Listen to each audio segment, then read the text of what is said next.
Eu sou o Fabiano Bosley e saúdo a todas e a todos que nos assistem nessa atividade bonita da Sala Paulo Freire do 22º Combrace.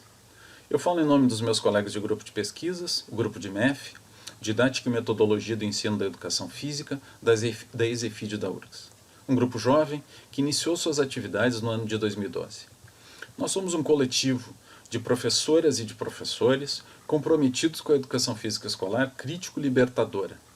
Entendemos que nossas pesquisas em nível de mestrado e doutorado, no PPG-CMH da ESEFID da URGS, e aqui faço um parênteses de que esse PPG também reúne outros dois importantes grupos de pesquisa de educação física escolar com o qual aprendemos, o GEDAF e o F3P-EFICE.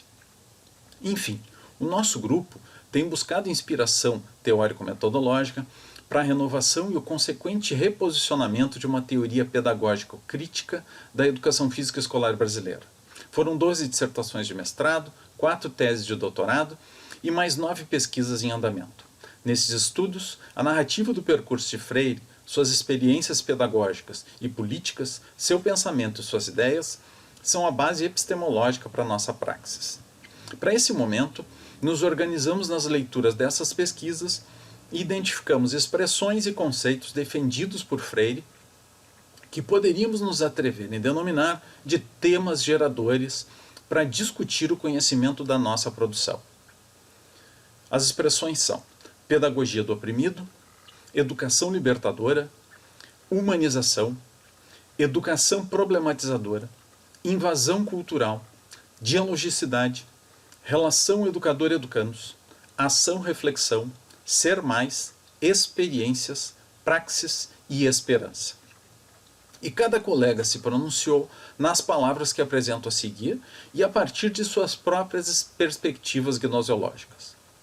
Para Márcio Cardoso Coelho, a pesquisa Negritude, Educação Física Escolar e Educação Libertadora busca compreender as relações colonialistas que desumanizaram o povo negro e sua cultura ao longo da história e que perduram nos currículos escolares e no componente curricular.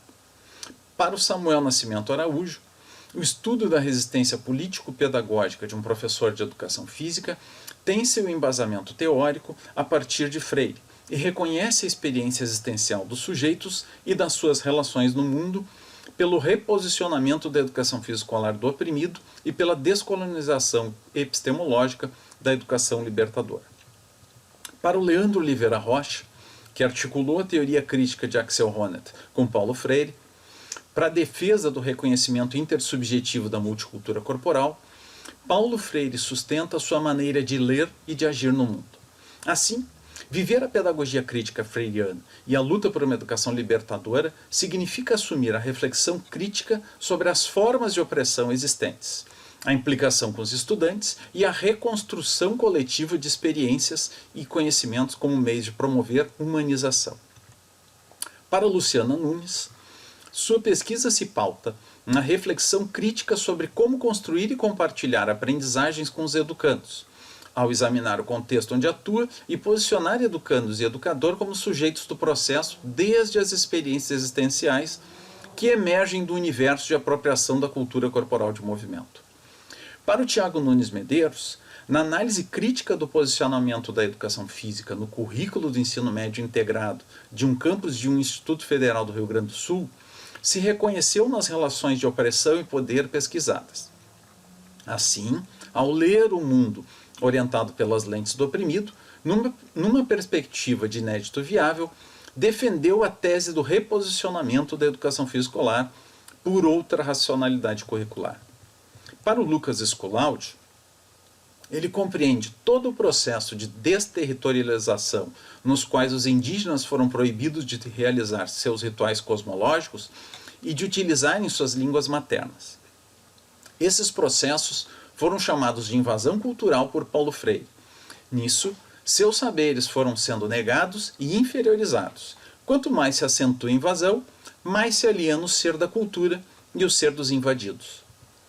Para o Gabriel Zilboldori, Paulo Freire se relaciona com suas produções e atual estudo de mestrado na medida em que a trajetória, contada com os esfarrapados do mundo, inspira a praxis humanizadora do pesquisador. através da própria prática educativa e na qual entende que se inaugura a pedagogia do oprimido. Para Laura Silva, a pedagogia do oprimido foi importante na interpretação sobre as relações de poder engendradas nas práticas de educação bancária das aulas de educação física, normatizadas por questões de gênero e sexo. Para o Lucas Lopes Cruz, ele se fez professor da educação de jovens e adultos quando se viu na necessidade de pesquisar a própria prática.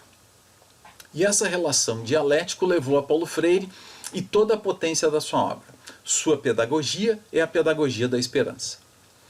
Para o Gabriel Goulart, por uma pedagogia dialógica e humanizadora, pesquisa a construção da didática do professor de educação física desde a impossibilidade de reconhecer o processo de ensino-aprendizagem como neutro, apolítico ou apartado da conjuntura de poder e da história. Para Maureen Lúcia Araújo, as lentes teóricas de uma leitura de mundo, na praxis de professores e de professoras do chão da escola, que questionam e problematizam as relações de poder em currículos que não superam as raízes epistemológicas colonizadas, o debate da educação física escolar pressupõe refletir sobre qual projeto de sociedade militamos.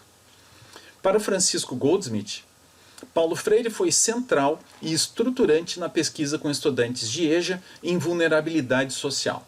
Com Freire, compreendeu que a educação não é neutra nem um ato passivo. Sendo assim, o fazer pedagógico precisa ser entendido como praxis educativa, que, através da ação-reflexão da realidade vivida, pode levar a uma ação transformadora. Para Jaqueline Zilberstein, suas pesquisas têm como foco o termo dialogicidade de Paulo Freire, uma vez que buscam a relação educador-educando e que pressupõe a escuta, o diálogo e a problematização por uma pedagogia da libertação.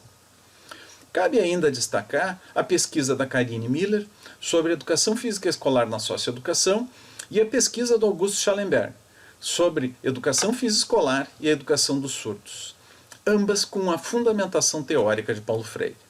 E também do Carlos Berwanger, uma tese sobre as implicações do neoliberalismo e da educação de mercado na educação física escolar, e do Eduardo Batista von Borowski, que articulou muito bem Boaventura de Souza Santos com Paulo Freire, sobre a educação física escolar no ensino médio integrado de 2 campos do Instituto Federal de Santa Catarina.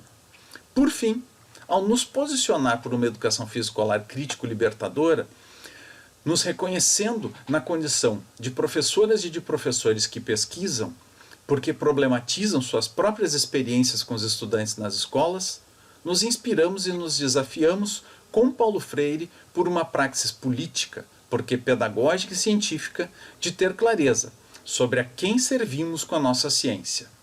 Muito obrigado, Paulo Freire.